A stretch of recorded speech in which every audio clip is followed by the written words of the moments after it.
So for the game, Tobias took 18 shots, Maxey took 15, and James Harden, scheduled to make $47.3 million, took 13 shots. That's all you need to know. He's not that guy and doesn't want to be that guy, because if he had wanted to be that guy last night, he would have taken at least 20 shots, right? Yeah, oh, yeah, you got to. He has to. All right, so now we have watched James Harden, what's left of him, go 11 straight playoff games scoring under 25 points in those 11 straight games. That's a pretty big sample size, right? Yes. That's indicating washed in the end. But, Skip, even when James Harden was at his apex, he was scoring 35 a game, 36 a game. He was giving you 30. He was giving you high 20s. His playoff performance never matched his regular season performance. So, Skip, I'm not expecting him to go give me 30 now, but I hardly recognize this guy. I don't know who the hell this is. Because, like I said, Skip, the things that made him great, the step back three, that it comes and goes. He might hit one of those. He might hit one step back per game.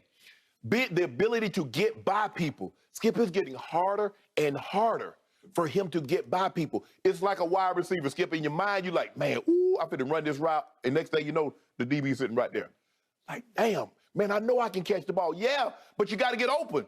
James Harden can score, but he got to get past people to score. And they're not, Skip, they're not going to give him the call. You remember James Harden went about 6 years, Skip. He led the league in free throw attempts every single year. Like, well, damn, how James Harden lead every single year? Now, they're not getting, not even, first of all, in the playoffs, Skip, they don't make those calls anyway that he normally get in the postseason. In the regular season, that's why his numbers went down drastically. Because where he was shooting 18, 20 free throws a game in the regular season, he's shooting maybe 8, 9 in the postseason. So now that's taking 8, 9, 10 points off his average. Skip, he's not that. And I've given up the hope that James Harden can ever be what he was in Houston. I don't believe he needs to be what he was in Houston in order for them to win a championship with Joel Embiid. I just know they can't win a championship with him playing like that. I don't care, Joel Embiid, Shaq, Kareem, I don't care who it is. If he's your second best player, Skip, he got to give you more than 16 and whatever he gave you. Okay. 16 and 5 assists. So here's the point about James Harden. He's 6 feet 5 inches tall. He doesn't play that tall because he doesn't come off that way on television, but he is a full 6'5". Right. He's crafty, Skip. He don't play above the rim. Gotcha. When I watched him at Arizona State, I did not see the guy who was about to emerge at Oklahoma City. So once again, the great Sam Presti, just like with Russell Westbrook, he said, aha, diamond in the rough. Yes. And he knew something nobody else seemed to know about James Harden. Right. Who was his sixth man, obviously, until finally they would not somehow pay the luxury tax to keep those three together, to keep Harden, Westbrook, and Kevin Durant together. So here he went with Daryl Morey in Houston, and there he went. I never saw that. We declared him at certain points early in this show's lifespan back in 2016 and 17.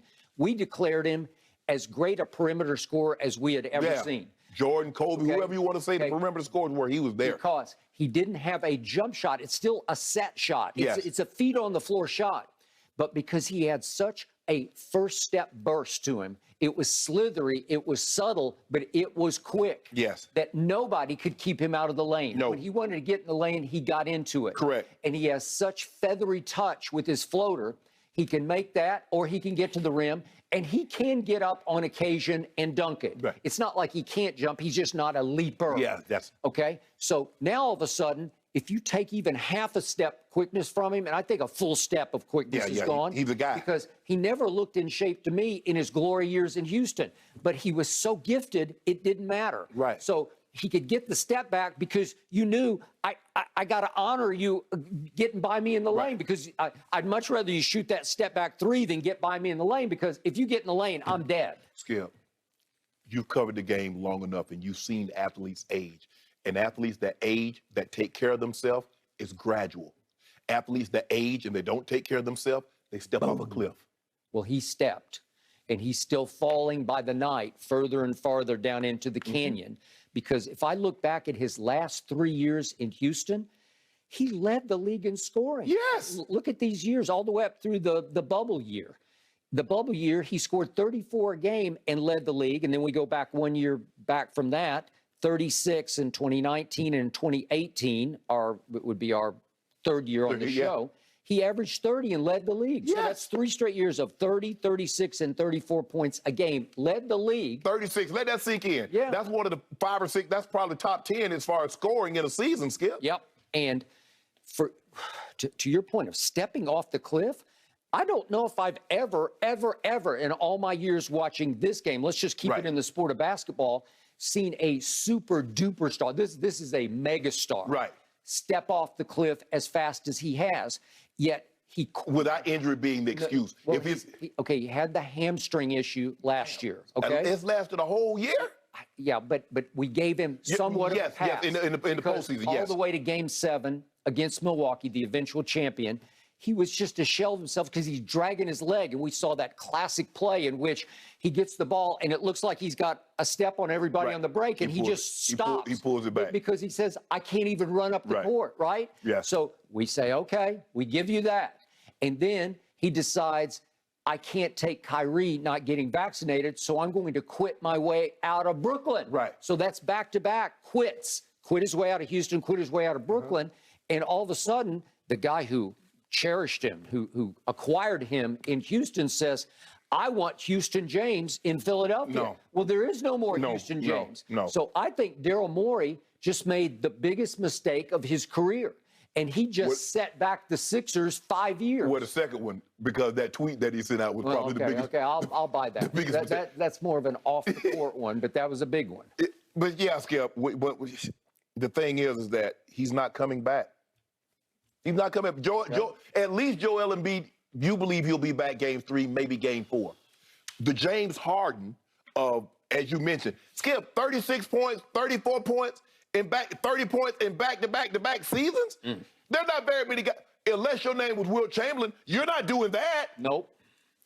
Okay, I'll ask you one last time. Are you willing to declare the trade a big victory for the Nets? Not until you see what Ben Simmons does. Seth Curry is not going to be the reason why the Nets run this trade. Andre Drummond only signed a 1-year deal. There's no guarantee. Probably more likely than not, he's not coming back. Seth Curry is not going to be the determining factor. Basically, this is about James Harden versus Ben Simmons. What will Ben Simmons be when he returns? Okay, right now, would you rather bet on Ben Simmons long-term or James Harden long-term? I don't want to bet on either one of them because the mind, Skip, you know how the mind works with an athlete. We're hoping that Ben Simmons can get the help that he needs and he can come back. There's no David Duval thought he could come back. Chuck Knobloch thought he could come back. Rick Ankiel thought he could come back. You mentioned the guy at the Pittsburgh. Steve Blass thought he could come back. Yeah. They were never, ever the same, Skip, and you know they were all-star type players. Ian Baker Finch won the British Open, then couldn't play anymore. Go ahead. Yeah, so, Skip, until I see Ben Simmons, I know you're saying Ben Simmons is 25 years old, which will be a tragedy. A 25-year-old is never able to recapture what he once was. Like you said, James Harden at one point in time, Skip, and this was a matter of years. Even last year when he first got there, he was like 26, 10, and 8. He was in the MVP discussion. And in 9 months, we hardly recognize James Harden. Okay, which is why I still love the Nets side of this trade. I give you it's to be determined because it's hard to even quantify what's up with Ben Simmons. I don't even know how to talk about it. I don't know. I just know that James Harden is 32 years of age, going on 42. Yeah, That's what he is, 32 going on 42. He's not getting younger. Ben Simmons is 25 going on 22 to me because he's fresh. He hasn't played a lot of basketball. He's not weather beaten. He's not injury riddled. He's actually a very young-bodied 25 years old. Yeah, because he missed his first year. He didn't play his first year. That's what I'm saying. He had the injury that year. But okay, but since then, I think he's been pretty healthy. Yeah. So all of a sudden, you've got a 25-year-old with a 22-year-old body, and I'm going to bet on him. You think that long-term he is savable, salvageable, fixable? Yeah, of course. Yes, of course. I do too. I've just seen too much of him. I'm a fan because I saw it for 3 good years. Right. You could actually say 4 total good years I've seen from Ben Simmons. And he's still a quote-unquote NBA baby in a lot of ways, body-wise. So I just think they stole the trade. That's what I think because of what I saw again last night. Washed. Well, Skip, and the reason why I said James Harden was a 10 as far as pressure.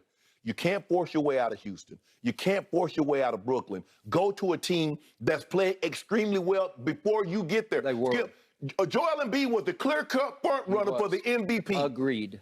And so you show up, that's why the pressure is on him. Because you said, Skip, you remember that night after they played the Lakers? He's like, you think I can win a championship with this team? Okay, he wanted to go. He ended up going to Brooklyn. KD, Kyrie, and they looked fabulous when they were on the floor. By the way, Tyrese Maxey was the biggest diamond in the rough discovered this whole basketball season, where he came out of nowhere. I mean, we saw some flashes last year, but he looked like what I would call a near star. Maybe he's not a qualified star, but like a guy who, in a pinch on occasion, he'll get you 20, he'll get you 25. He's getting by people easier than James Harden is. He's explosive. He's got an explosive first step. I mean, I love it. James Harden, man. I don't know if we've seen a guy that was not injured. And like I said, Skip, maybe it is his hamstring. Maybe it's his hip. Maybe it's something that we don't know about. But if it's not an injury, I don't know if we've seen a superstar fall faster in basketball than what we've seen James Harden. I don't know. Maybe it's his nightlife. I don't know. It might be. Well, Miami ain't the best place for it. I agree. They probably should have got the Bucks. You can go to Milwaukee, but good luck in game 2. The Heat led us by as much as 21 last night, gentlemen. James Harden and the 76ers get another shot tomorrow night, 7:30 tip. All right, Draymond Green is doing a lot of talking about that ejection. Is he doing too much talking instead of focusing on game 2? And Skip, hate to do it, but